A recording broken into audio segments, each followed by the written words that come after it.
everybody at home. I can see lots of folks have joined us already. Good evening, everyone. A big welcome to you, and thank you for joining us live and for tuning in. We're also live to Facebook. This event is Canada, NATO, Russia, and the crisis over Ukraine. And we're joined by three esteemed panelists tonight: Professor Ivan Katchanovski, journalist Aaron Mate, and Coalition to Oppose the Armed Trades founder Richard Sanders.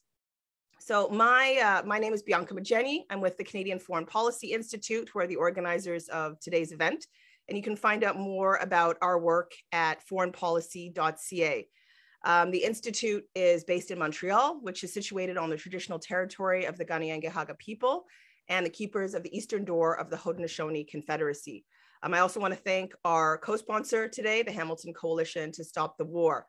So the chat should be open, and we look forward to hearing from all of you at home.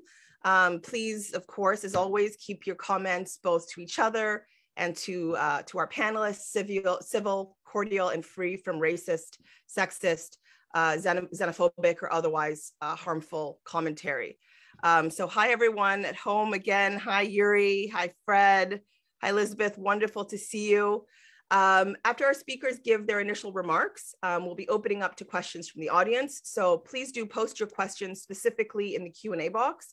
That's the easiest place for us to find them, and we'll get to as many as we can, time permitting.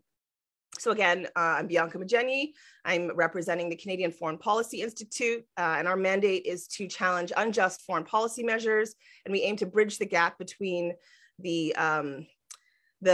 perception and the reality of Canada's role in the world, and also to oppose the racism that we believe is embedded in our foreign policy.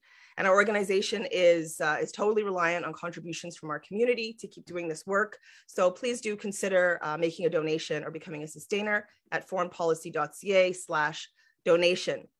So for tonight's event, I've been really looking forward to it because it's so timely, and I'm so pleased to see that there are so many people who have joined this call to find out more, to dig deeper, and to really understand Canada's role.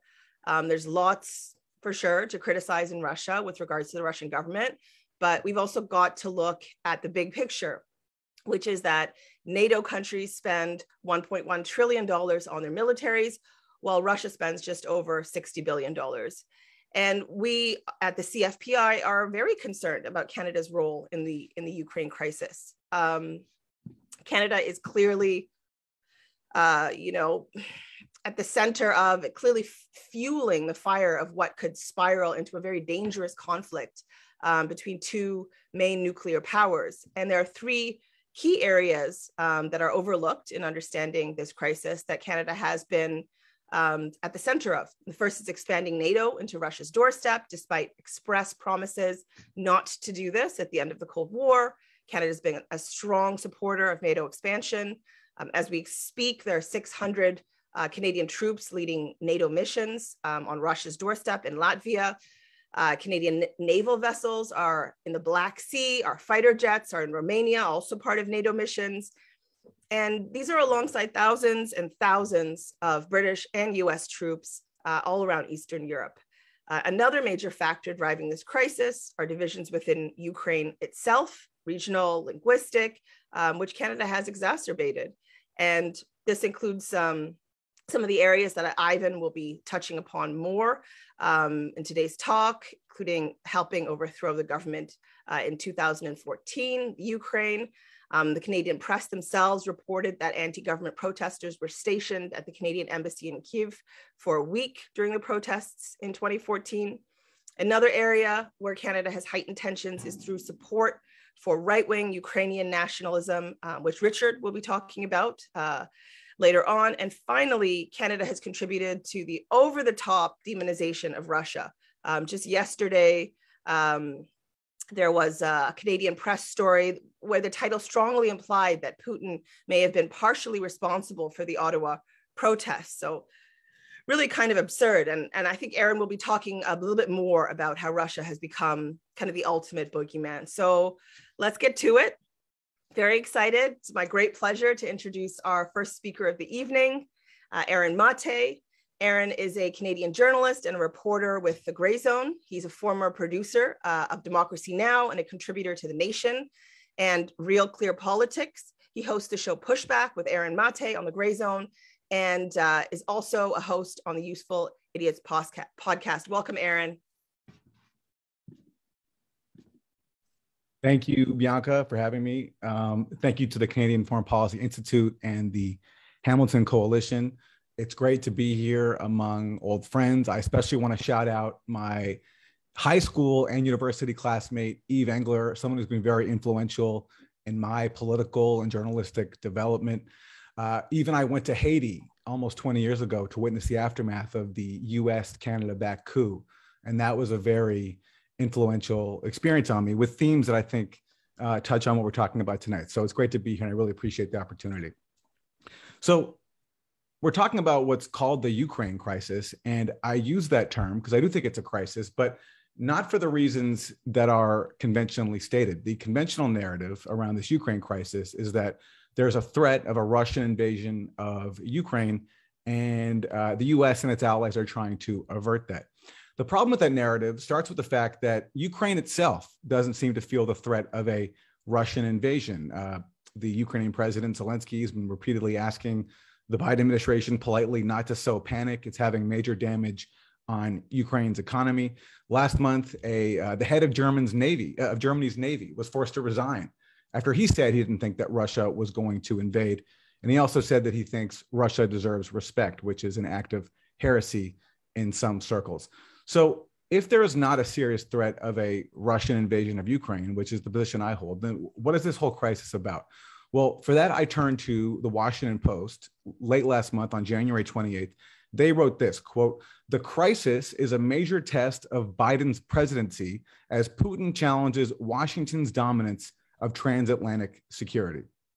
And that really, to me, is what this crisis and really all of Washington's relations, not just with Russia, but all around the world are about. There is a crisis if there is a challenge to Washington's dominance of transatlantic security. So how is this played out when it comes to the US, Russia, and Ukraine? I'll go through what I think is the relevant background quickly, and I think we'll talk more about it tonight. You had the end of the Cold War. Russia agrees to the reunification of Germany on the condition that, as James Baker told Gorbachev, that NATO will not expand 1 inch to the east. Now, Gorbachev did not secure that pledge in writing, which I think was a major error. But nonetheless, everyone agrees that that was the pledge that effectively helped end the Cold War. As we know now, the Clinton administration, when it came into power, immediately violated that pledge, rushing to expand NATO up to Russia's borders. There wasn't a strong domestic constituency inside the US clamoring for NATO expansion, except for one, and that was the weapons industry. This is what the New York Times reported in March 1998. U.S. arms manufacturers, quote, stand to gain billions of dollars in sales of weapons, communication systems, and other military equipment if the Senate approves NATO expansion, unquote. And accordingly, arms industry lobbyists have made, quote, enormous investments in lobbyists and campaign contributions to promote their cause in Washington. One of the chief exponents of this cause was a group called the U.S. Committee to Expand NATO. And the head of the U.S. Committee to Expand NATO happens to be a guy named Bruce Jackson. By day, he had a different job, and that was a vice president at Lockheed Martin, which gives you a window into who was the main constituency in the U.S. that pushed to expand NATO and profited off of that expansion, and why I think we have so much of a crisis today. Concurrent with the expansion of NATO, you also had a systematic dismantling of arms control agreements that were reached during the Cold War. In 2002, John Bolton achieved one dream of his, which is pulling the U.S. out of the ABM treaty. Shortly after that, there also was the Treaty on Conventional Armed Forces in Europe. All these treaties that helped limit the nuclear stockpiles of the two top nuclear powers and also helped keep the peace in Europe were systematically dismantled by the U.S., by neocons in Washington, a process that's been going on for 20 years. Now, initially, Vladimir Putin, when he came into power, he was talking about joining NATO. He wanted Russia to join NATO because, after all, if you're talking about a military alliance, if you're in Europe if you're not a part of that alliance, then by definition, you're an enemy. And by definition, you are threatened. But Putin soon learned that there was no interest in bringing Russia into NATO, because I think the main reason is, aside from lingering Cold War chauvinism, that if you bring Russia into NATO, then you have no more reason for NATO's existence, and thus no more reason to spend all this money on in Washington when it comes to buying these very expensive weapons. So finally, Putin, after initially being courted by Washington, remember George W. Bush said that he looked into Putin's soul and he saw goodness, because George Bush, of course, has that ability. Then Putin starts becoming a bad guy. And this happens to coincide with him pushing back against the theme I started with, Washington's dominance of transatlantic security.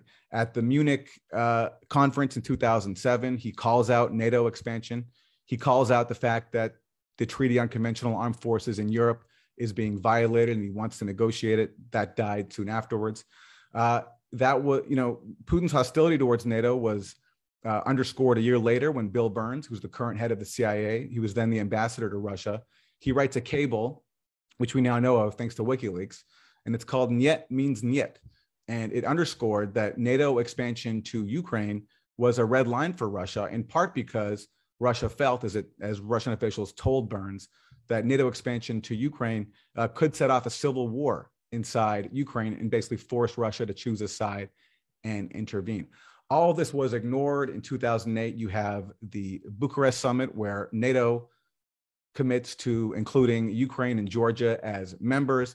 George Bush reportedly ignores the advice of some of his own advisors, including Fiona Hill, who has surfaced recently. She was then returned to serve under President Trump and was later an impeachment witness against him. Bush embraces this proposal to expand NATO to one day include Georgia and Ukraine. And not long after that, you have this war in which that Dick Cheney plays a major role in stoking. He encourages Georgia to attack South Ossetia and kind of suggests to him that the US will have Georgia's back. And even though you have people in the Bush administration telling Georgia not to do this, they went with Cheney, and that led to disaster where Russia did intervene back against Georgia, and Georgia has suffered a major humiliation.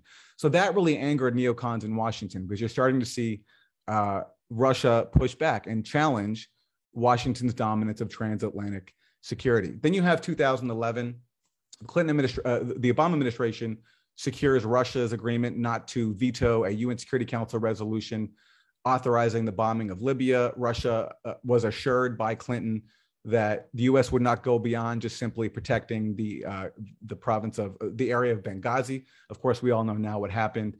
U.S. went far beyond that mandate and authorized and basically carried out a regime change operation. That really angers Putin. Fast forward to 2014, and the conventional narrative there when it comes to Ukraine is that there was a peaceful democratic revolution ousting a pro-Russian leader. The actual situation is, again, far different, as is normally the case.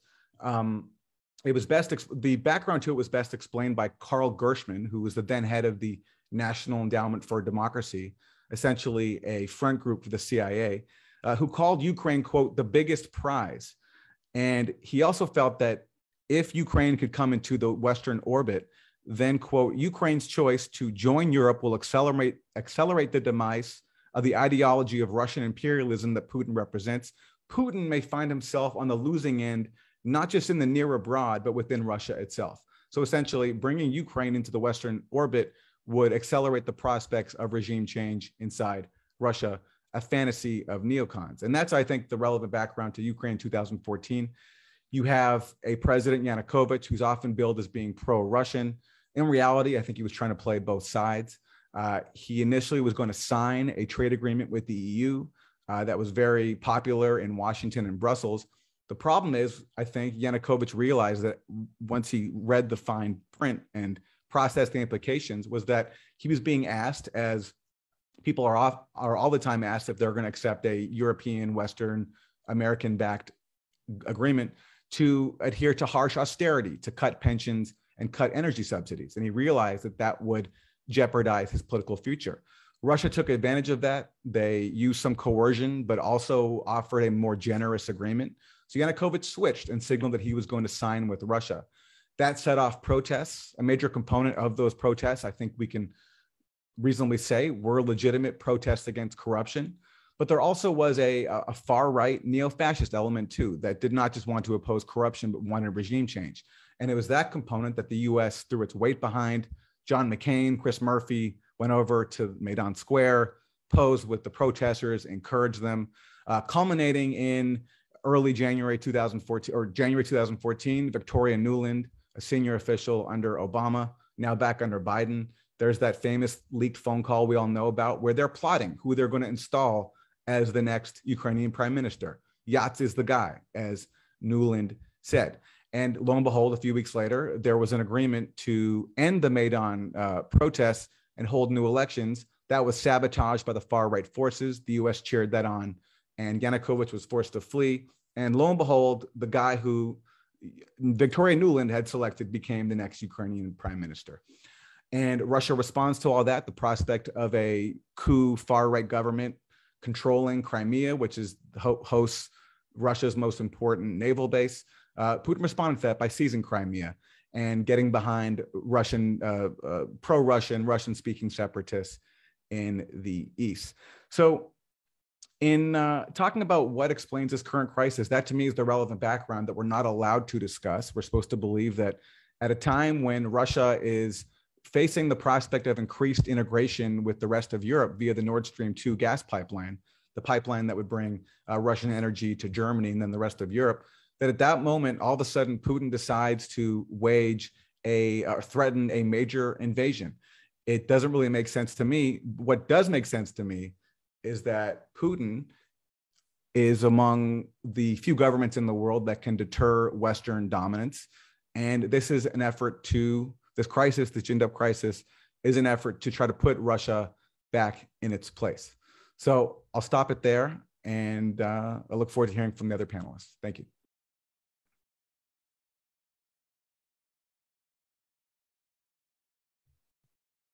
Bianca, you're muted. Thank you, Aaron.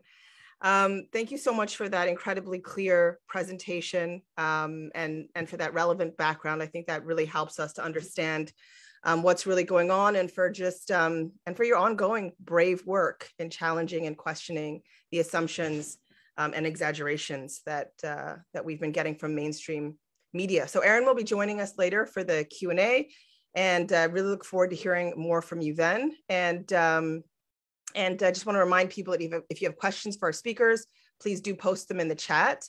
And again, wonderful to see so many of you at home with us. There's 208 participants on the call. Really wonderful. So our next panelist of the evening is Professor Ivan Katchanovski. Ivan Katchanovski is a University of Ottawa professor who has published 4 books and numerous articles, including The Far Right, the Euromaidan, and the Maidan Massacre in the Ukraine, and the hidden origin of the escalating Ukraine-Russia conflict. Welcome, Ivan.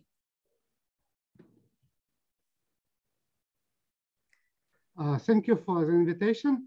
And I'm going to speak about a topic which I researched for a very long time. And I think this is a very important issue. Currently, if you, I think, as a follow news, you might get idea that Ukraine now became #1 topic of the news in Canada, in the United States, and many other countries because of the current conflict. And understanding of this conflict and its origin is very crucial to not only to be able to see what's going on, not to rely on the media, not to rely on politicians, to understand this conflict and its origin, but also this is very important in order to solve this conflict peacefully and prevent dangerous escalation into a conflict which can have very significant consequences for Ukraine and for many other countries, including Canada. So I'm going to start with my research, which was about Maidan massacre, and this research was published in peer-reviewed journal in academic books as book chapter, and I presented my studies in top conferences in the field in Canada, the United States, and in Europe. And this is an ongoing project which I still hope to publish soon in the form of book and in the form of specifically devoted to the Maidan massacre, and another book about the conflict in Ukraine, looking to all the aspects. So what I found actually about Maidan massacre is totally different from the narrative which was promoted by the Western and Ukrainian government after the massacre, and also by the media, with very few exceptions. And this massacre was very crucial because it led to overthrow of the Ukrainian government, which was relatively pro-Russian, and this ultimately led to the conflict between Ukraine and Russia, which is now escalating, and can be, again, can have very dangerous consequences. This also led to Russian annexation of Crimea, which was most pro-Russian and separatist region in Ukraine. And ultimately, this also led to civil war in Donbass and to Russian military interventions in Donbass in support of separatists in August 2014 and in January and February 2015. So the question is actually who was responsible for this mass killing of protesters and the police, which took place almost 8 years ago on February 20th, 2014.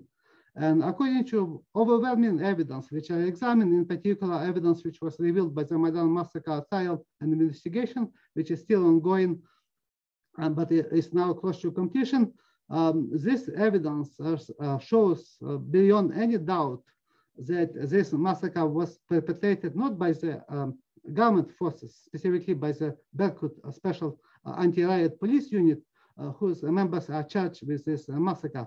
But this massacre was perpetrated by the elements of Maidan opposition, in particular oligarchic parties and also far-right organizations and members. And there was also evidence of involvement of snipers from other countries who were basically on the side of Maidan opposition, in particular from Georgia. And this finding is supported by testimonies of the absolute majority of wounded Maidan protesters who testified at the Maidan massacre trial investigation that they were wounded from buildings which were controlled by the Maidan opposition at the time of the massacre, or that they saw snipers in these locations. There are also several hundred eyewitness testimonies about snipers in these locations. And there are also testimonies, even by persecution witnesses, 7 dozen persecution witnesses at the Maidan massacre trial testified that there were snipers in these locations. Even so, official investigation and Maidan victims' lawyers deny any existence of any of such snipers. In addition to this, there were public admissions by 14 members of Maidan sniper groups who admitted that they were members of such Maidan sniper groups, including 7 who were actually members of the far-right led Maidan sniper group, which was based on Music Conservatory, and they publicly admitted that they shot and killed Berkut police, in particular in BBC interview in 2015 and in Ukrainian media interviews or in the social media, and nobody of them is arrested or under persecution or convicted for this participation in the massacre, and they are not investigated because, as I mentioned, official investigation in Ukraine denies any existence of such snipers for obvious reasons. In addition to this, there were testimonies by 8 Georgian snipers who testified in Italian and Israeli and documentaries, in US documentary, which was shown in the United States, also in their interviews to Macedonian and Russian media, and also they testified for the Maidan massacre trial and for the government investigation. And in these testimonies, they basically said that they received order, and they and other snipers from Ukraine, in particular from this far-right group of snipers, which I mentioned already, and a group of snipers from Georgia. And they also say that there were snipers from the Baltic states. They say that they received order from Maidan leaders whom they named, and in particular, former leader of the Social National Party, which is far-right party, who headed the Maidan self-defense at the time of the massacre. And he recently also, he spoke actually after the Maidan massacre, he spoke at the University of Toronto event about the Maidan, basically. So this was quite kind of unusual. And no questions obviously were asked about this. Even so, there are testimonies about his specific involvement. that he was the one who was among Maidan leadership who was issuing such orders to massacre both Maidan protesters and the police. In addition to this, they testified that there also former Georgian government officials from Saakashvili government also were involved in this massacre. In addition to this, there are forensic examinations by the government experts. The Maidan massacre trial, which shows that the protesters were shot, absolute majority of them were shot from the top and back and side directions, and not from the front on the street level, in which was location of the Berkut police. In addition to this, videos of the massacre clearly show that protesters were shot, and they noticed during the massacre, they noticed snipers in Maidan-controlled buildings like Hotel Ukraina, and they were shot from these buildings. There is like BBC video, Ukrainian television video, and many videos which were filmed by protesters. And such videos are publicly available. I analyze them. So if anybody is interested, you can see and watch these videos on my academic page and on my YouTube channel. So they are video appendixes which I included in my studies. In addition to this, there were also forensic ballistic examinations by government experts who, in about 12 cases, which they examined on site, determined that the Maidan protesters were shot from Maidan-controlled buildings like Hotel Ukraina, and not that they were not shot by the police. And I also synchronized videos of the massacre according to sound from the stage and according to their content.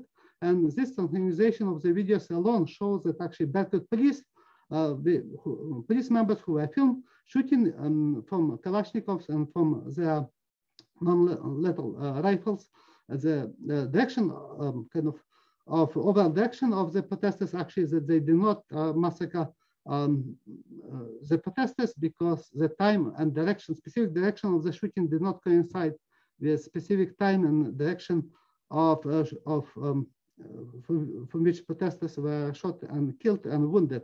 So this is just evidence which is publicly available, and it's also possible to look and examine. I have created such video appendix showing, for instance, that this study, which was done by a New York architecture company, which created 3D model of the massacre and tried to show that 3 protesters were shot by the Berkut police. Actually, this investigation, which was publicized by the New York Times, and a lot of people assume this is basically took this at face value, that this actually investigation is based on misrepresentation. I think a very deliberate misrepresentation of locations of wounds of these killed protesters, because all the locations of the wounds is specifically mentioned in forensic examinations by medical experts. They are also publicly available in videos and testimonies and deliberations at the Maidan massacre trial. And they switch this location in order to basically fit to the Berkut positions by making them basically horizontal and changing them and switching them also to front to back direction, even so they were shot from the side direction, which directly points to locations to Maidan controlled building. And there is no evidence of any order by Yanukovych or his government officials or commanders to massacre Maidan protesters. And in this order was not revealed by in any form, like which including radio communications recordings, which are also publicly available and which are examined. But there is evidence, for instance, that one Western government officials who is not named was reported by 2 members and 2 leaders actually of far-right Svoboda party that a few weeks before the massacre, after the first few protesters were killed on January 20th, afterwards, so this would be about the end of January, beginning of February, they met with these far-right leaders and with other leaders of Maidan opposition, and there was basically discussion and debates actually among them, kind of when the Western governments would stop recognizing Yanukovych, and they basically were discussing. So Maidan opposition said, leaders said, like they demanded to do this after 5 protesters would be killed, after 20, and at the end they basically agreed that that Western governments would stop recognizing Yanukovych government after 100 protesters would be killed. And this is exactly what happened. It not exactly happened, but Heavenly Handed became a kind of name for the Maidan massacre protesters. Even so, This was not exactly 100 protesters. They tried to publicize this number right of the massacre, and they included even policemen who were killed, and they included people who died from other causes, who even were not on the Maidan, in order to create a 100 number and to kind of achieve this target, basically, this goal after the Maidan. And they were also given Hero of Ukraine status. So this was used basically to placate their members and to avoid any questions or any issues. But this all information is public and it's possible to verify. In addition to this, there is also very important instance of the neo-Nazi C-14 leader and his company, Maidan company, took refuge in the Canadian embassy during the massacre, or actually before the massacre. And they stayed during the entire massacre in the Canadian embassy, which was located near the Maidan. And this is publicly admitted by this leader and by members of his Maidan self-defense company. But in addition to this, one of activists of this neo-Nazi organization testified that they decided to take refuge in the Canadian embassy because they received, or leader of this organization received information about the massacre in advance. So they decided basically to stay away from the massacre. So they obviously knew about the massacre, and this is just another evidence that there was. Ivan, could I just ask you to speak a little bit more slowly? Okay. Thank you. So they basically, they took a refuge, this neo-Nazi organization, leader and members took a refuge in the Canadian embassy. And according to testimony of one of the activists from this organization, they did this because they received, or the leader of this organization received advance information about the Maidan massacre before it happened. So this is another evidence that this was not conducted by the Yanukovych forces, but this was conducted by Maidan opposition because they knew in advance, in particular by the far-right, with involvement of far-right activists and leaders. And the right sector also knew in advance about the massacre because they left, again, before the massacre, they left the Maidan, even so they were most radical and most violent force among Maidan opposition. And if you look into far-right influence after the massacre, all the people who were reported by a variety of witnesses, including in particular Maidan activists, to have been involved in the Maidan massacre, they occupied a top position in the new government. And this includes members of this oligarchic party, which became known as a splinter party from Fatherland Party. And their members got top positions in the new Ukrainian government after the Maidan massacre. In addition to this, far-right leaders and activists also occupied positions, in particular from Svoboda Party. They occupied ministerial position in the new government, and they also took top position in other kind of government agencies, in police, in National Guard, in security forces. They established their own police battalions or volunteer formations, and they have now basically became the strongest far-right movement and far-right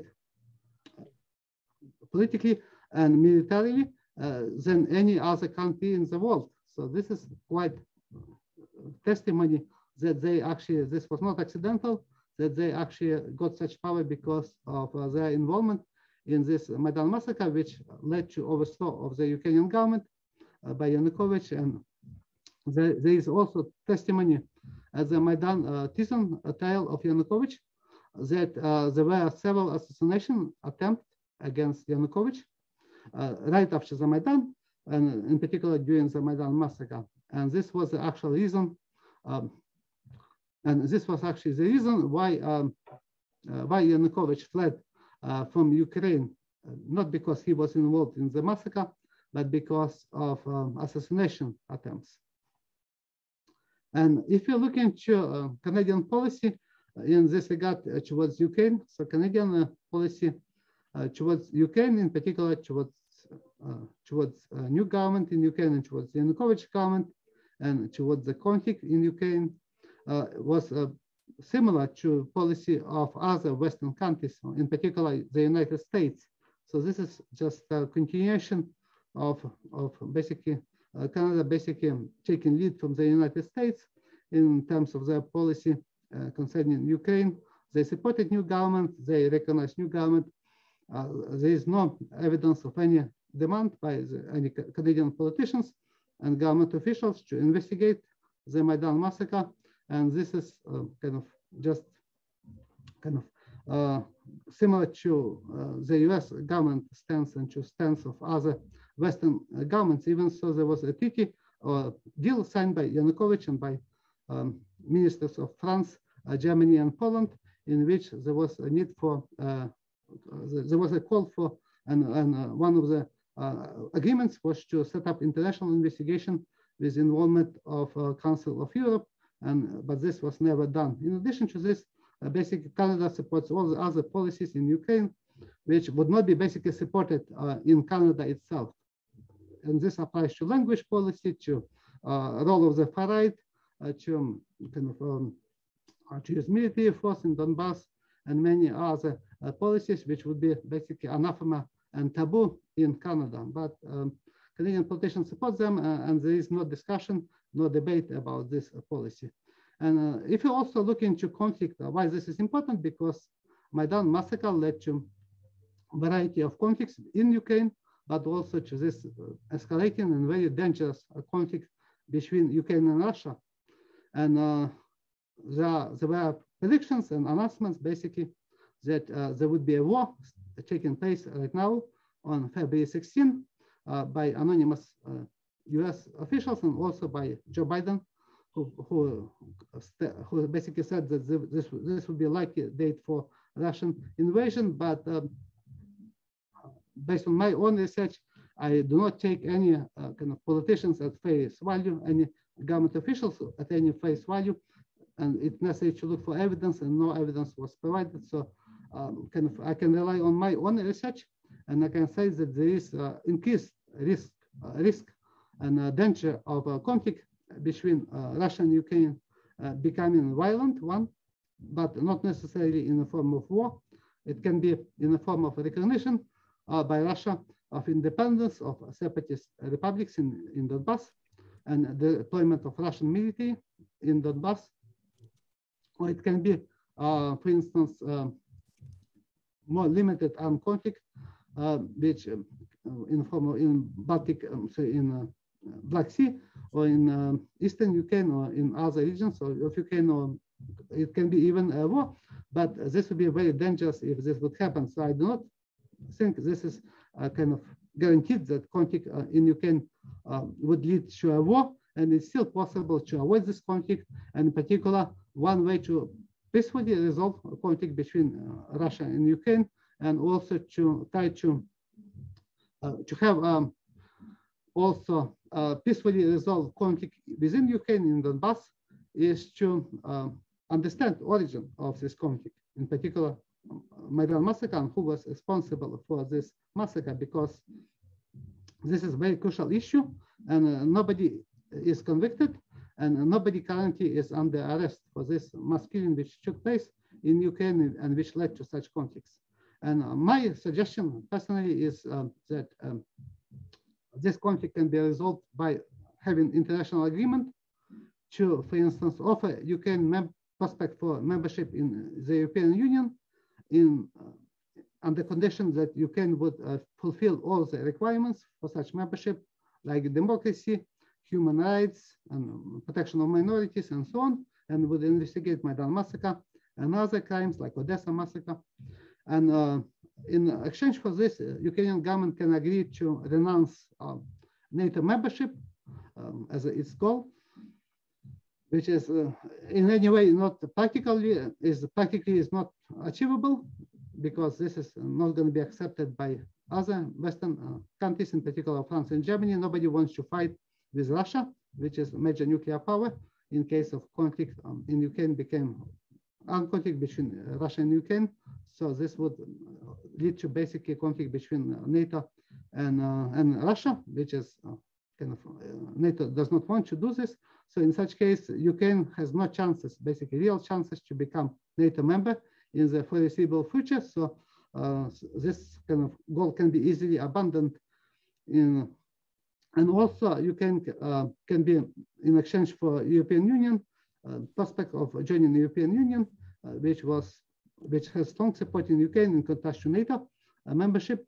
In such a situation, also Ukraine can accept agreement to implement Minsk agreement, which was signed in 2015 by Ukraine and by Russia, by France and Germany, and separatist leaders also signed this agreement, and which provide for autonomy for Donbass, an end of basically a ceasefire agreement as well, and elections in Donbass, and this can also lead to withdrawal of all foreign forces from Ukraine and from Donbass, and also this can lead to restoration of control of Ukrainian government over territory of Donbass. But I think this would be very difficult to achieve because many governments, including current Ukrainian government, they are afraid to implement such policy. In particular, they are afraid that they would be overthrown by far-right opposition or by people who actually were involved in the Maidan massacre. So there will be a repetition of, again, of similar kind of undemocratic overthrow of the government, which took place in 2015.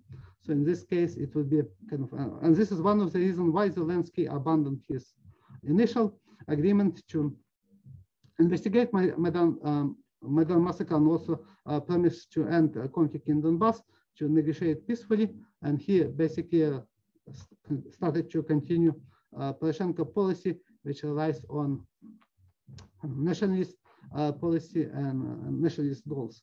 And this is actually a major obstacle to current kind of prospects for Ukraine. I'm quite pessimistic that Ukraine would be able to achieve a peace. But hopefully, if we're going to have kind of more discussions about this topic, and there would be debates about this issue, I think this is very important to have debates and to raise these issues publicly, because the media and politicians, they basically do not want even to discuss many of these issues. So if okay, so just to finish, so I can say that this is again topic which still will be debated, still will be very important, and I hope that there will be peaceful resolution of conflict in Ukraine. But I'm not certain that this can be. But I think it is very important to discuss this issue. So thank you, and I will be able to answer any questions that if during my question and answer time period. Thank you so much, Ivan, for so generously sharing your knowledge with us and all of these details about the origin of this very dangerous, as you said, conflict, and for sharing your insights and also solutions. So I want to encourage everybody to find out more about Ivan's work. He has a website. His academic website is uottawa.academia.edu/Ivan Katchanovsky. Tamara Lorenz, CFPI fellow, has also been behind the scenes. I'm sure many of you have seen the links that she's been posting, including links to some of the books and articles that Ivan has written. Also, please take note that there are lots of actions and petitions that you can sign that are very relevant to today's discussion. So our final panelist of the evening is Richard Sanders. Richard is the founder of the Coalition to Oppose the Arms Trade and the editor of Press for Conversion. He's the author of the report Cold War Canada, Ongoing State Support for East European Emigre Groups with Deep Fascist Roots. Thank you, Richard, and welcome.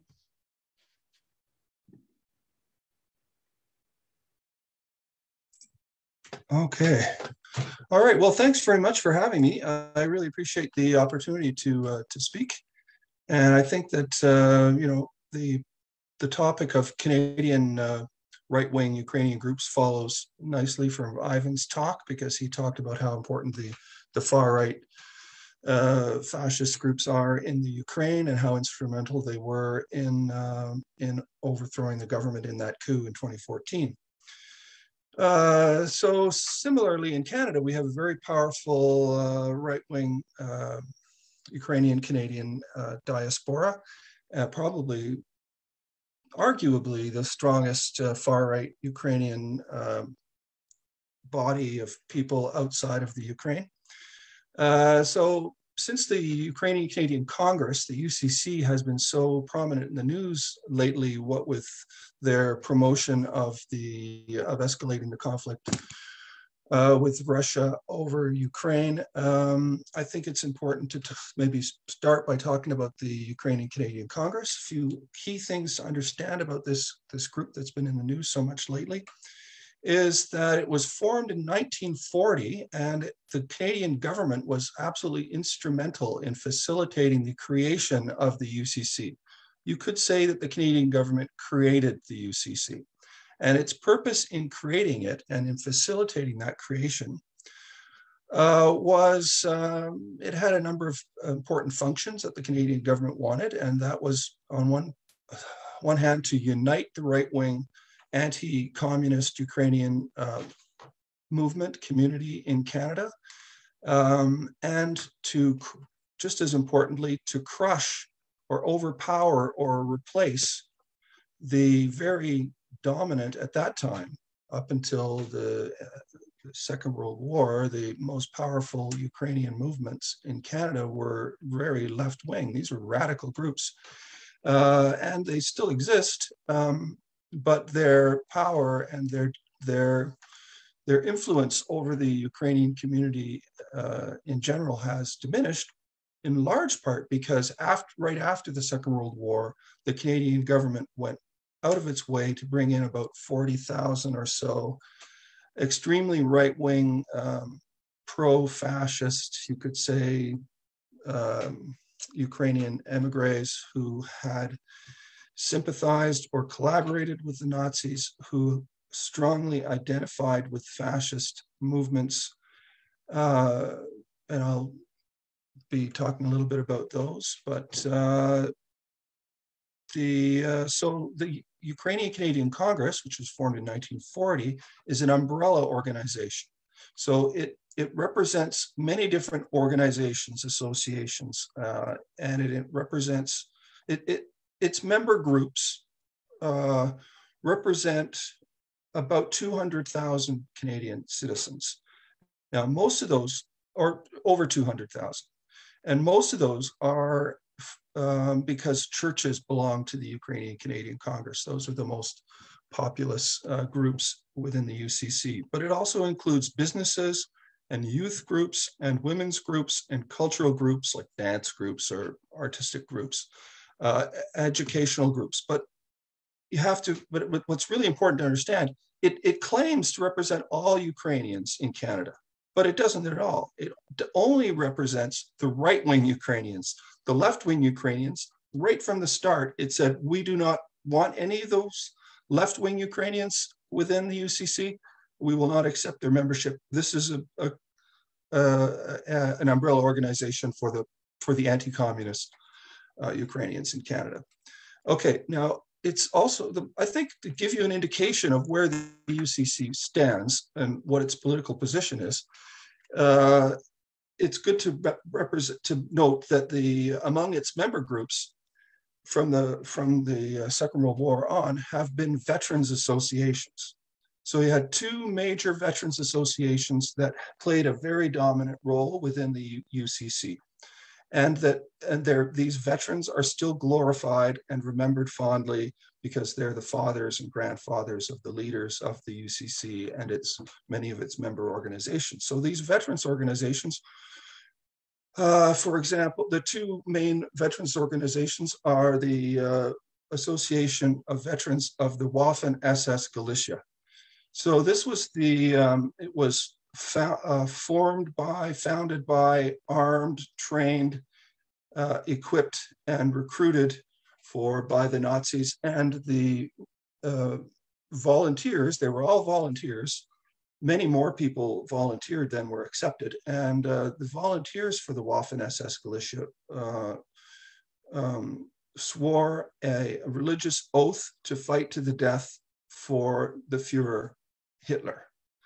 and they were, the Waffen-SS militia was under the command of Himmler. So it was part of the Nazi war machine. It wasn't affiliated with it. It was part of it. Okay, so that's the Waffen-SS militia, and the veterans, about 2,000 veterans, at least 2,000 veterans from this Waffen-SS came to Canada, were welcomed to Canada, and then formed an association which joined the UCC and became powerful within the UCC. The other Veterans Association is the one that's called the Ukrainian Insurgent Army. And it was an underground guerrilla army that fought on the side of the Nazis at the beginning of the war and at the end of the war. But they kind of fell out of favor for a little while there in the middle of the war because they wanted an independent Ukrainian fascist state. Whereas there was another movement within the Ukrainian nationalists, fascists, that was happy to go along with and just have Ukraine be a part of of Greater Germany and be a part of the Nazi state and not have an independent state. And that's the group that promoted the Waffen-SS. But the Ukrainian Insurgent Army was, the political military leader of this was Bandera, Stepan Bandera. And when you look up Ukrainian fascists, you can't help but see large banners of Bandera, and you can see large portraits of Bandera in Ukrainian Canadian community centers funded by the Canadian government. Across this country, you'll see pictures of Bandera. So there was a split within the Organization of Ukrainian Nationalists in 1940, which was part of the reason why they needed in Canada to form an umbrella organization that would unite the right of the Ukrainian diaspora, because there had been this huge split between Bandera on the one hand, which was the most powerful faction, and the other faction was led by Melnik. And it was Melnik's branch of the Ukrainian nationalist fascist movement. Both of these factions were fascist. They were anti-Semitic. They embraced violence and terrorism, and had armies, and they both. So they were. The difference was, I think, the main difference was in their relationship with the Nazis. So the Melnik branch led the Ukrainian Central Committee, which was a different UCC that was formed in Krakow in 1940 by the Nazi intelligence. They created this Ukrainian umbrella organization in Krakow, which was the capital of the general government, or it was basically occupied Poland. And so this Ukrainian Central Committee was responsible for coordinating and organizing the entire collaboration between fascist Ukrainians and the Nazi government. And they had a publishing house in Krakow, and that's where Chrystia Freeland's grandfather, Michael Chomiak, worked.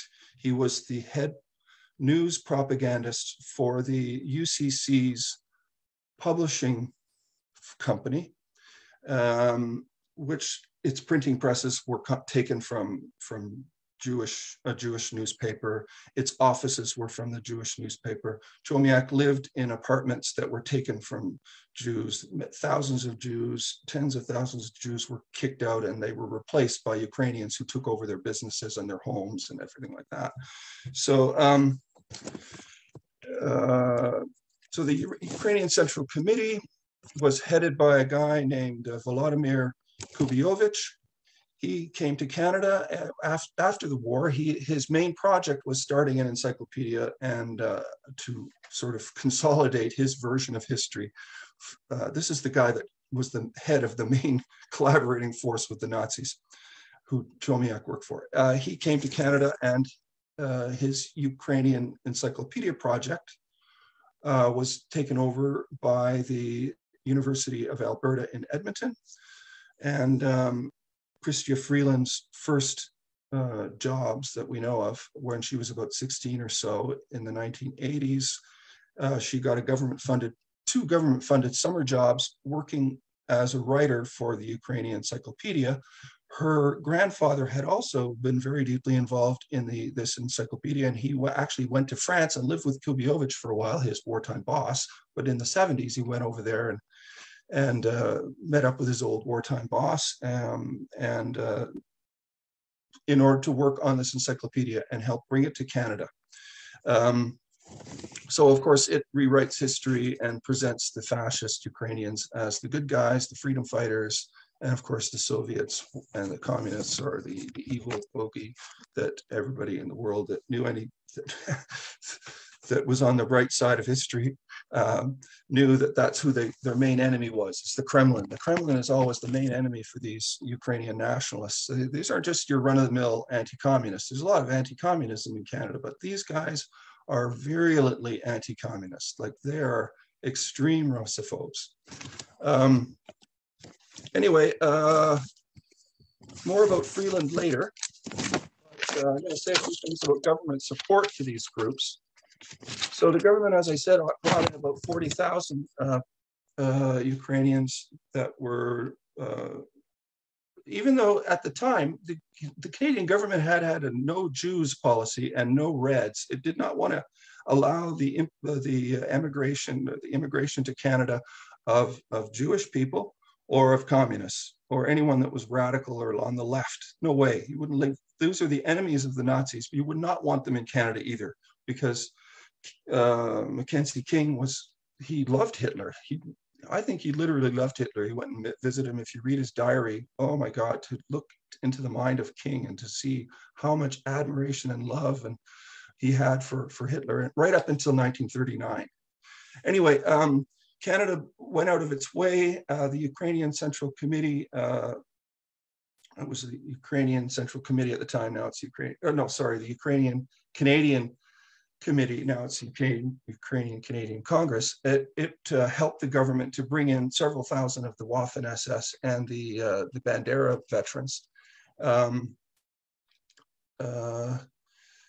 In fact, UCC President Paul Grod, who Chrystia Freeland considers and has said publicly considers to be a friend, she and he were both banned from Russia a few years ago because of the economic warfare that Canada has been doing against Russia. Anyway, Paul Grod, he was the longtime president, I think for 11 years of the UCC. He's not president there anymore the last couple of years. But anyway, one of the things he lobbied the Canadian government for, he wasn't successful on this, but he was trying to get this to happen. He wanted the veterans of Bandera's army to be given the benefits equivalent to Canadian veterans of World War II. So the Canadian veterans who fought against the Nazis and the Ukrainian veterans who fought on the side of the fascists and took part in ethnic cleansing and killing Poles and Jews and left-wing Ukrainians, they would be given the same benefits, and their family would get the same benefits as a veteran of the Canadian military in World War II. Anyway, he didn't get that. He was pushing for that on behalf of the CCC. So bringing in all these tens of thousands of Ukrainian right-wingers who saw the Nazi collaborators as freedom fighters, bringing them into Canada fit into the Canadian ideology, Canadian policies of the Cold War. Canada, of course, was a very strident supporter of Cold War politics and wars around the world, promoting the Korean War, the war in Southeast Asia, in Vietnam. These wars killed millions and millions and millions of people. And our enemies there were led by communists.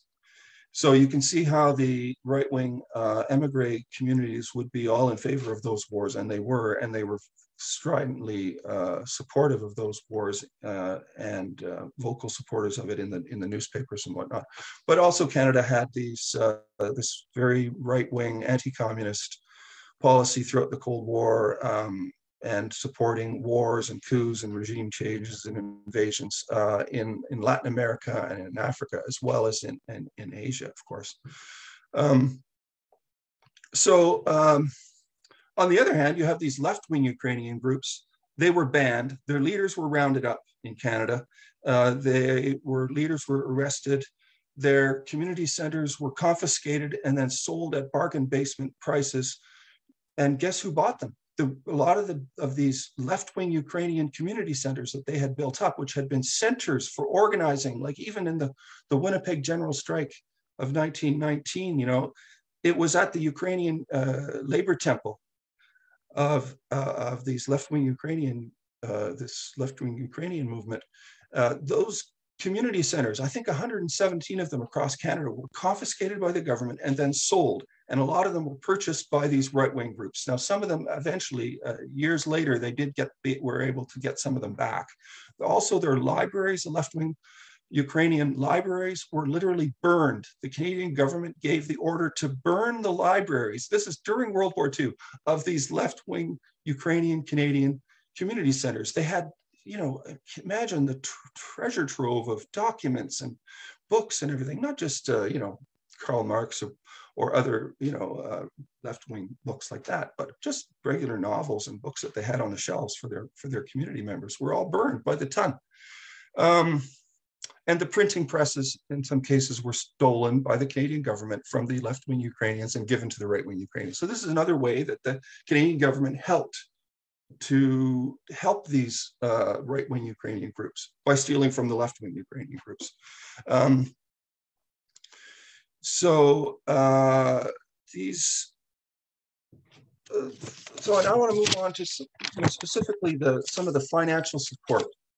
Now, one of the ones that people probably hear, probably none of the listeners will know this because I've only recently known about this.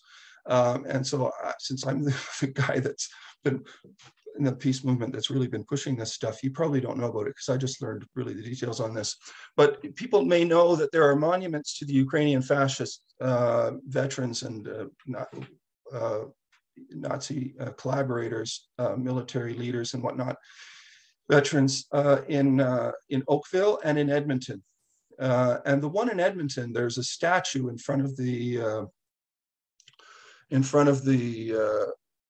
Shukovich Youth Complex Center, the Roman Shukovich Youth Complex Center. The Canadian government in the 1970s gave $280,000 for renovations to that building. In 2015, they gave $280,000 to help renovate it.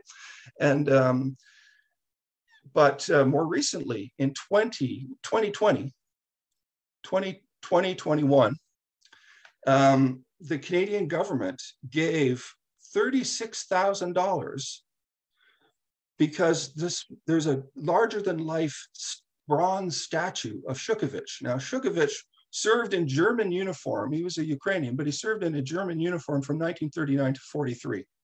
And he led Ukrainian military forces when the Nazis invaded the Soviet Union. Shukovich led the Ukrainian contingent as part of the occupying force.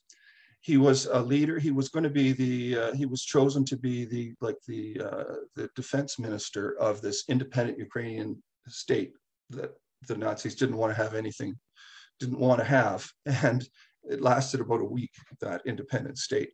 Anyway, Shukovich was the minister, supposed to be the military leader for that. And there's a bronze statue to him in front of the center in Edmonton that Freeland must have gone to with her grandfather many a time. Anyway, it was defaced a few years ago in 2019 and in 2021, and someone's painted Nazi scum, and then another time they spray painted actual Nazi onto this bronze statue. Now, how did the Canadian government respond to that? Well, it gave $36,000 to that center, and here's what it was for the installation of a closed circuit television system and intrusion system components in order to, quote, increase community safety by providing funding for enhancement of security infrastructure to a community with a demonstrated history of being victimized by hate-motivated crime.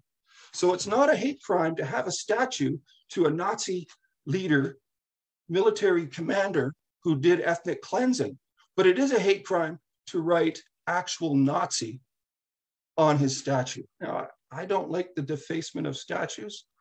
I think they should be just removed and maybe put in a museum for the end of imperialism, museum for the end of war, or something, anti-fascist museum of Canada, you know, and put the statues in there. Although they're private property, you can't probably just take things.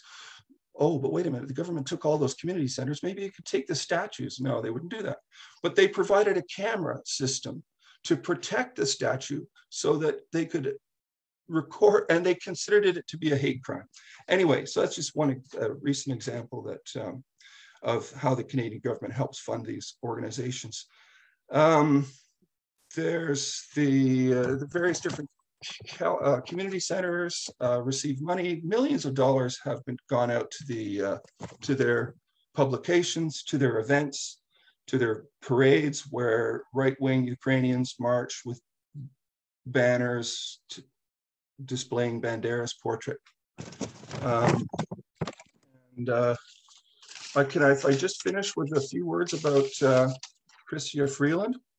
Oh, and one of the things that Bianca asked me to talk about was what the Ukrainian Canadian Congress has been up to and what they've been pushing for and what they've been lobbying for recently. And one of the things they've been lobbying for is increased military aid to Ukraine from Canada. And just a couple of days ago, on February 14th, it was announced in the news that the Canadian government had decided to give $7.8 million worth of lethal weapons to Ukraine. And this was applauded by the Ukrainian Canadian Congress in the media, in the newspapers and whatnot, in the media.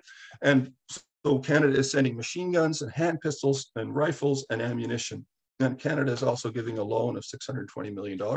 And another thing that the Ukrainian Canadian Congress has been pushing for is sanctions against Russia. It's basically economic warfare against Russia. And these have been in place since several years, since Freeland was kicked out of Russia.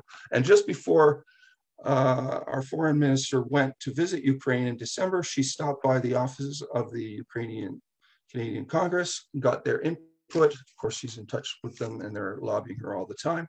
And their offices get money from the Canadian government. It's funny how a lobby organization can get money from the organization that it's supposed to be lobbying. Like, isn't there a conflict of interest? Like, why would the government be funding a lobby organization? Okay, so about Freeland, if I could just finish up with a little bit about Freeland, but you can read about all this stuff on the website, the Coalition to Oppose the Arms Trade website, or if you Google my name with the word coat, you'll find it. But as a child, she was brought up in the youth groups and youth movements. Now, these scouting organizations, they're called youth organizations. They dress in uniforms, like military style uniforms. They're, you know, like our Boy Scouts and Girl Guides are military, kind of a military structure to them. They have the same sort of thing there, except these ones were recruiting for the Nazis during World War II, for example. Anyway, she was raised through the ranks of this youth organization, which receives Canadian government money. And she worked for the, as I mentioned, for the Encyclopedia of Ukraine. Her grandfather also worked on that, as I mentioned. They also worked on a Ukrainian language newspaper in Edmonton, Ukrainian News. And Chomiak, her grandfather, was a reporter and then an editor of that paper. And then she got a job for that paper as well when she was a teen. And she also worked for the Radio Free Europe and Radio Liberty. Radio Liberty was originally called Radio Liberation from Bolshevism. It was funded and created by the CIA. And then it was taken over by George Soros, and he funded it when it was privatized. And she met Soros when she was meddling in Ukrainian elections, in the Soviet Ukrainian elections, and she was branded by the Ukrainian government as an enemy of a Banderite enemy of the Soviet people, they called her. They put pictures of her in the paper. They sent an official letter of complaint to the Canadian embassy. And that's how she got her start, because there was a big media splash because she had been badmouthed by the evil Russians and the Kremlin and everything. And this really launched her journalism career, and she used her journalism. She rose rapidly through the journalism, and then that launched her into politics, and the Ukrainian right-wing movements that glorify Nazi collaborators and fascists have never been closer to power than they are now. And that's saying a lot, because they've been working hand in glove with the Canadian government for many decades, and now they've never had a better chance of having the ear of government than they do now, because they are the ear of the government. Okay, thanks. Thank you, Richard. Thanks for your presentation, and for letting us know about this very little known Canadian history, as well as for your very many years of anti-war activism and education. So I'd like to invite back all of our panelists. Thank you. That concludes our presentations for the evening, and we're now moving on to the Q&A portion. Thank you so much to all of you who've posted your questions in the Q&A box, and I'm going to get right to it. So the first question that we have is from Arlen, and it's for Professor Ivan Katchanovsky. Do you have any comments on the recent revelation of the Canadian Finance Minister Freeland intervening on the arrest of Poroshenko? I think you might still be on mute, Ivan. No, yes, I now find. So thank you. This is a good question, because the Canadian government intervention on behalf of Poroshenko, basically kind of asking or telling Zelensky not to arrest Poroshenko on state treason charges, was kind of quite revealing, and it shows that Zelensky is not as independent as he is presented in the media. And I can say that this is just a recent manifestation of such dependency by Zelensky, and he's following Western countries, in particular the United States. And as a result of this call between Zelensky and basically asking him not to arrest Poroshenko, Poroshenko was not arrested. I think this is charges of state treason for his trade in coal. When he was president of Ukraine, Ukraine bought some coal from separatist-controlled Donbass. This was totally made up by Zelensky, and Poroshenko was basically persecuted for being opposition leader in this case. But I think there are more important issues, because several Maidan activists actually testified publicly that Poroshenko was one of the Maidan leaders who was involved in the Maidan massacre. In particular, there's a testimony that he helped to evacuate some of the Maidan snipers who were captured by Maidan activists during the Maidan massacre. And this was never investigated, and he was also involved in a variety of other kind of abuses and crimes, including corruption, when he was in office. So this is just manifestation of the latest developments. And I can say also that on my own perspective, there was no interference or kind of similar public information that Canadian government ask Zelensky or Poroshenko government or any other Ukrainian government officials to investigate Maidan massacre, investigate Odessa massacre, and other kind of major crimes taking place in Ukraine, and including, I can say that my own house and land in Western Ukraine, they were seized by Ukrainian judges basically on order from the top, but this also never was kind of even mentioned, or there were no involvement of the Canadian officials in these cases. Thank you. Thank you, Ivan.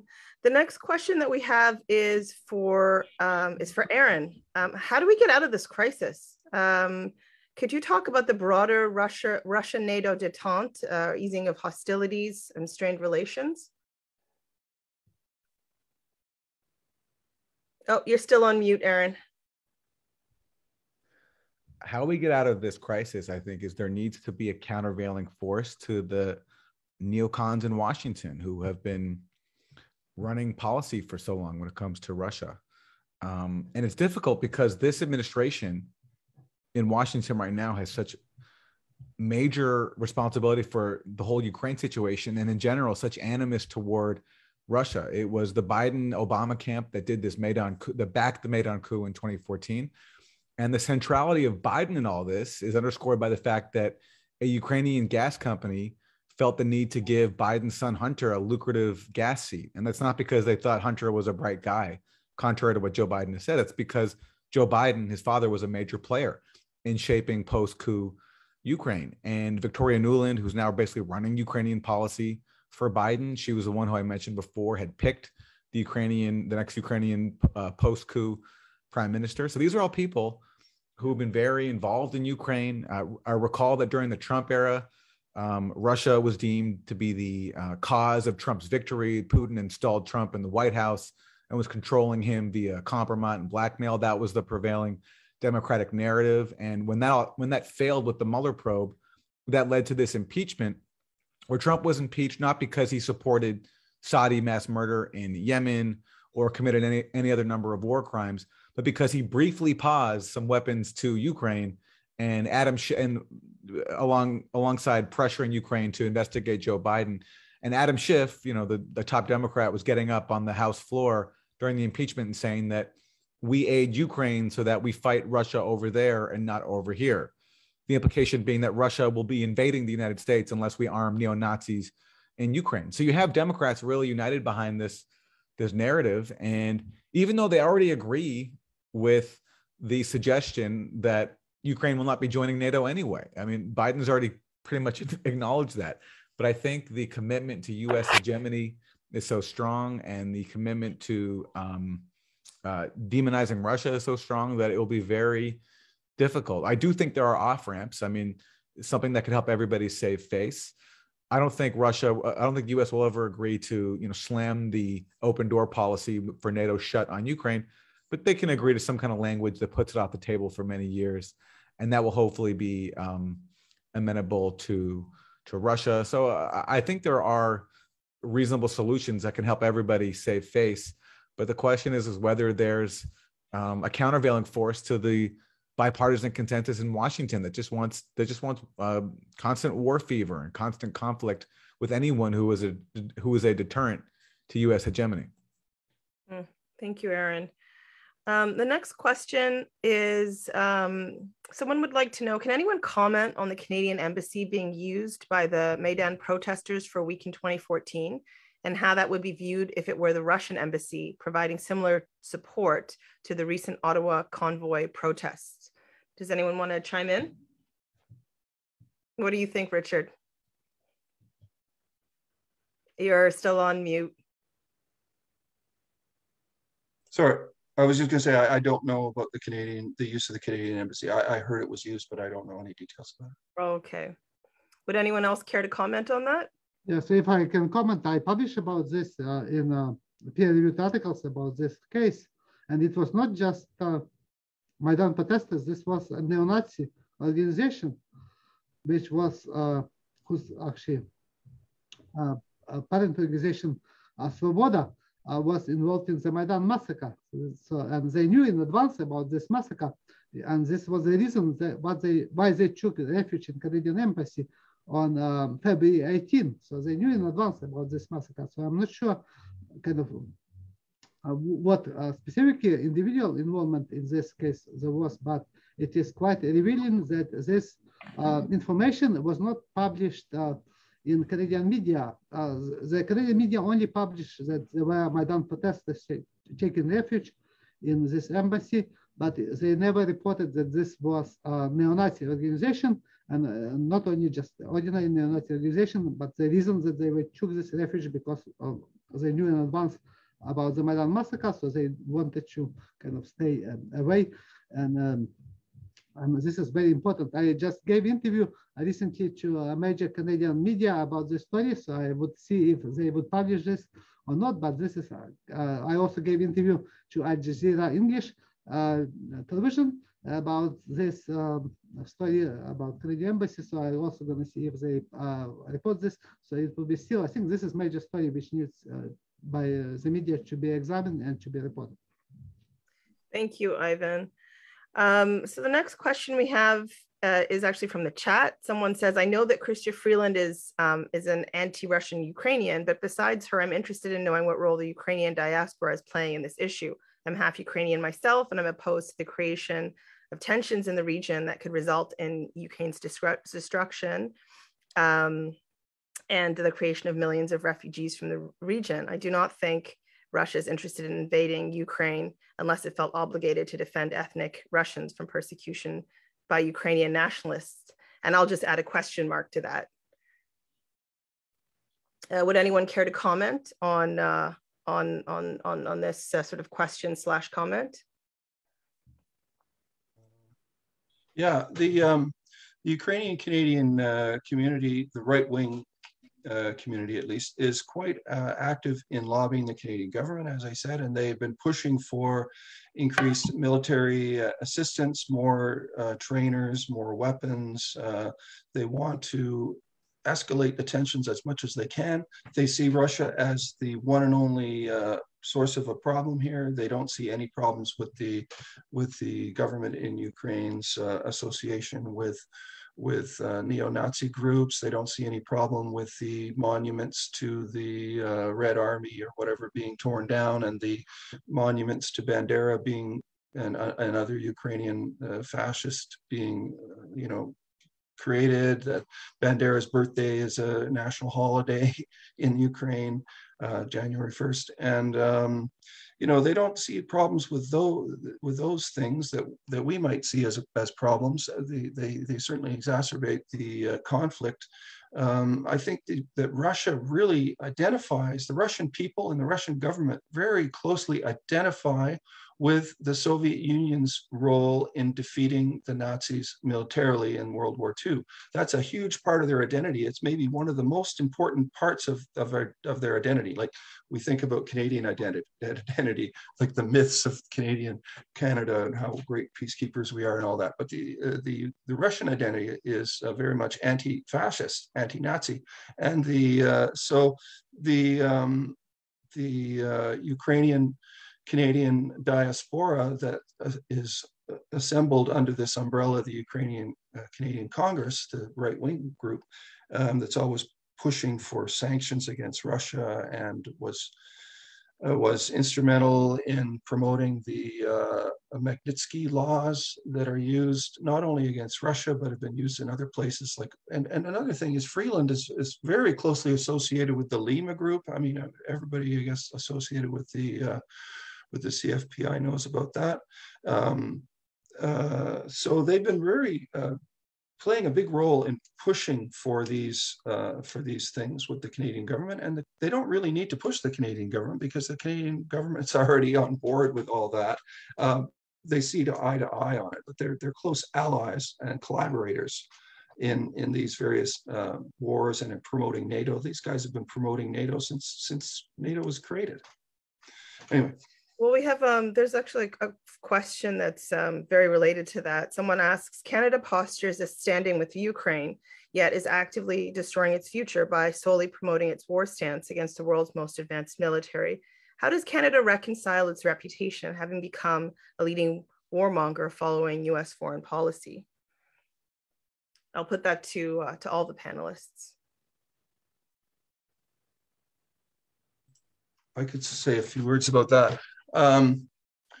Well, I'm a little bit, I agree with the general sentiment of the thing, although I don't really, I mean, I often hear from progressive people about how Canada follows the United States. The Canadian government is this lapdog for the United States, that we're following US policies and we're just following orders and we're doing as we're told and we're dutiful little peons, I guess, that are just going along with the big global superpower and U.S. American hegemony and et cetera, et cetera, et cetera. But I don't really see it that way. After all these years of studying this thing, I don't think that Canada is kind of just following along. We're just as much leading this as they are. We only have a tenth of the population of the United States, and we're a much smaller player. But I think we sort of punch above our weight kind of thing in terms of the influence that we have. We're very strong NATO powers. We're a force for ourselves. And this whole mythology about Canada it's just bogus. Like Canada has never been a peacemaker country. Like we supported the Vietnam War with billions of dollars worth of weapons. 40,000 Canadians went to the United States and and then joined the US military and fought in Vietnam, even though that was against the law, and the Canadian government didn't take one single Canadian to court for that. Like, we didn't prosecute anyone for doing that. 40,000 Canadians, well, that's the same number as of draft dodgers, in quotes, war resistors who came to Canada. Well, we sent our war fighters to go to the US, and we didn't send them, but they went there, and then they weren't prosecuted. So anyway, Canada has a great reputation, but in fact, I don't think we're really following and just sort of dutifully following the US. I think we're leaders. I mean, didn't we commit genocide against the First Nations people? We're quite well equipped, thank you very much, for doing genocide and for then covering it up. We've been doing genocide and covering it up for centuries. Why would we be just sort of following the United States? We're walking hand in hand with them. It's more of a collaboration and an alliance than a relationship where we're just being told what to do. So I think we have to restructure our thoughts about Canada's relationship to the United States. I mean, obviously it's the world superpower, but Canada is not just kind of following orders and going along with it. We are walking hand in hand with these guys, and we have a very close alliance with them through NATO. Not just holding the bully's coat. Would anyone else like to comment on that? I just want to plug the work of my friend Eve Engler, who has written so many books about this topic, and whether it's Canada and Africa, Canada and Israel, Canada and Latin America, Canada and Haiti. I mean, he really has just destroyed this myth that Canada is a force for good in the world. There's that one aberration where Canada didn't directly participate in the Iraq War, and that gave people the impression that Canada was somewhat independent and somewhat, a force for good. But as Richard said, it's completely misleading, as you can look at it just by going through its record in country after country. I have to say something about that thing about Canada involvement in the Iraq War. I spent a couple of years researching in great detail all of the many, many, many ways that the Canadian government was very deeply and directly and materially involved in that war.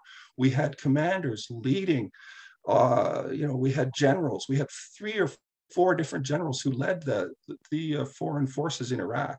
We had thousands of naval military personnel on frigates and Canadian destroyers in the Gulf, leading whole flotillas of war ships that went and did the shock and awe against Iraq. We let them land here and carry their material there. We refueled them. We had pilots flying warplanes over there. We were so deeply involved. No other country that wasn't a part of the coalition of the willing. We were not willing to be recognized as a part of the coalition of the willing, but we did more than most of the members of the coalition of the willing. We probably were about the 4th largest contributor to the Iraq war, and it's a huge myth. And all the Liberal government had to do was say, oh, we decided to say no. And then everybody just followed suit with that. Like the media just parroted that, and the peace movement parroted it. Oh, it's so disheartening when you have the peace movement undermining itself by saying that Canada wasn't involved in the Iraq war. We were deeply, deeply involved. It's just fit in with the whole everything else that we've always done to participate. Anyway, sorry to disagree with you on that point. No, it's fine. I was only saying that they made a big show out of not being part of the coalition and not being directly. Oh yeah. But yeah, as you say, it was purely cosmetic. Yeah. So we're almost out of time. I'm just going to take 1 or 2 more questions before we wind down. We have a question from Dale, who asks, if your findings about who perpetrated the Maidan massacre are so clear and overwhelming, do most Ukrainians have this understanding? And if not, why not? Can you explain that? At least among the international press, the conclusions are so polar opposite. Maybe each of you can just briefly give your thoughts on that. If I can say briefly, actually the problem about public opinion in Ukraine and the West is that people do not have information actually, which I found, and with very few exceptions. For instance, in Ukraine, media did not report all the major revelations about Maidan massacre. a thorough investigation about Maidan snipers, their admissions, documentaries, with Georgian snipers' testimonies, which were shown in Italy, in Israel, and the United States, are not shown on television. So, and the same applies to the West. So in Canada and many and the United States, with exceptions of some exceptions which are quite limited, people just get idea from mass media, and they believe what actually mass media tells them.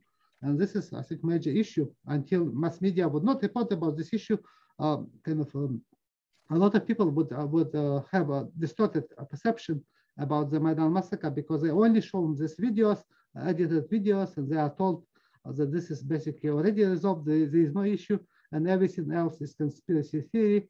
And they are shown New York Times article, which is kind of, as I mentioned, is based on just misrepresentation of the evidence. It's very clear, and I gave Ukrainian media, I gave many television interviews about my research, but they are kind of still not a major television news channels. So this is, I think, kind of issue which still needs to be resolved. And I can say that there was a great interest in the recent days and weeks about my research. I also gave interviews to media in different countries. I mentioned Al Jazeera. There was interview to CNN Brazil, and I published a few articles, including this article in Canadian Dimension magazine. So if you're interested, you can find also this article. And today they published also another article in the United States about my Maidan massacre studies and revelations. So I hope this information would become public, and this is one way to kind of force politicians and media kind of to talk about this story. This is a very important issue. Thank you, Ivan. I'd say on this topic that, I mean, even without knowing all the details that Ivan has exposed with his great research, just looking at it from the outside, the fact that after 8 years now, no one's been prosecuted inside Ukraine for this massacre, it tells you something. I mean, if the Ukrainian government really believed that its political opponents were responsible, they could have found someone to prosecute, but there's been nothing. And the disinterest in going at in justice, I think says it all, and says who really was responsible. Yeah, thank you, Aaron. Richard, you're still on mute. Yeah. I don't know whether I have anything to comment on why the Ukrainian people don't know about that. I guess it's their media doesn't tell them. Media is such a crucial factor in educating people. Someone said something earlier about how sort of a taboo in the Canadian media to talk about certain things. And one of the things that's a taboo to talk about is the Ukrainian Canadian organizations that are collaborating or that are glorifying those Nazi collaborators, and that the Canadian government is funding them. So you get news stories every day about the Ukrainian Canadian Congress and how it's promoting the stand up to Russia and stand with Ukraine and all this sort of stuff. You get it. They're mentioned in the press a lot, but no one in the media has ever mentioned anything about how they're so deeply rooted in fascist traditions, and how their member organizations are veterans of fascist military movements, military formations. That is completely taboo. It's never been mentioned. And the stuff about Freeland, when that came out about her grandfather, everybody, that there was a huge chill that was put on everybody, that you couldn't talk about Freeland in connection with Nazis because it wasn't fair to blame her for her grandfather. Well, of course, I never said that you could blame her of course you can't blame her for who her grandfather was, but he actually had a big influence on her, and her family did, her extended family that were all, all Ukrainian side of it, that raised her in that tradition. And you have to look at her own participation in these organizations and these movements that glorify Nazi collaborators. I mean, she's been deeply involved in those organizations and represented the Ukrainian Canadian Congress has done that since 1990. So for over 30 years, she has represented the Ukrainian Canadian Congress. She did that when she was meddling in Ukraine in their elections in 1990. She stood up at the founding convention of the RUC, which was this independence movement for Ukraine. And she stood up there. She was only one of two foreigners that were there. There was an American guy and there was her. And she stood up and said, I thank you and welcome you on behalf, or I'm here on behalf of the Ukrainian Canadian Congress. And when the Ruck movement came to power, they immediately started putting up all of these monuments to the Ukrainian fascist movements, among the many things that they did. That was one of the things that they did. So the media plays a really crucial role. And I don't know when, I think eventually these things will become known. It will become common knowledge, but it's, at this point, it seems almost futile to try to get it through. The media is like, it's not a venue for getting information through. It's a big wall that's stopping information from getting through. And eventually, I think it'll become common knowledge, but we can't rely on the media to do it, the mainstream corporate media to do it. We have to do it ourselves until it's become so impossible to ignore that they'll have to admit it, and then it'll slowly become part of the mainstream consciousness. At least I hope that's what'll happen anyway. Well, Richard, I think that's an excellent note on which to end today. We've gotten a lot of questions, but unfortunately we have totally run out of time. It's been an incredible discussion and very much needed. Lots and lots of details. And I just want to let everyone know that we are recording this session. We will send it out to registrants. Please do find out about the work of Ivan, Aaron, and Richard. We've put links to their work in the chat. There's a wealth of knowledge between our three panelists. I also just want to say, if you do like events like these, please do consider donating to the Canadian Foreign Policy Institute, foreignpolicy.ca/donation. Also want to draw your attention to an upcoming event that we have called The Collapse of Trudeau's Latin America Strategy, which is free and open to the public. And it's featuring journalist Camila Escalante, as well as author Eve Engler, who's been mentioned on this webinar several times. And that's on February 24th at 7 p.m. And you can register for that. The chat is the links are in the chat. There's also a couple of petitions and open letters there. One asking folks to tell the government of Canada to stop arming Ukraine and to withdraw all Canadian armed forces from Eastern Europe, and an open letter accompanying that. We also have a no fighter jets petition, which is also actually related. And we're encouraging Canadians specifically to sign a parliamentary petition E3821 to let parliamentarians know that we are opposed to the purchase of these new costly fighter jets. So you can register for events and find out more at foreignpolicy.ca. I also want to thank our co-sponsor, the Hamilton Coalition to Stop the War. I want to thank the audience for joining us and for your excellent questions and participation. And once again, thank you to our brilliant panelists who've done so much to lift the veil on this. And this is just such an important topic. It's so important for us to move in the opposite direction that we are all headed right now. So thank you, Ivan. Thank you, Richard. Thank you, Aaron. That's it for our event tonight. Good night. Thank you, everyone. Peace.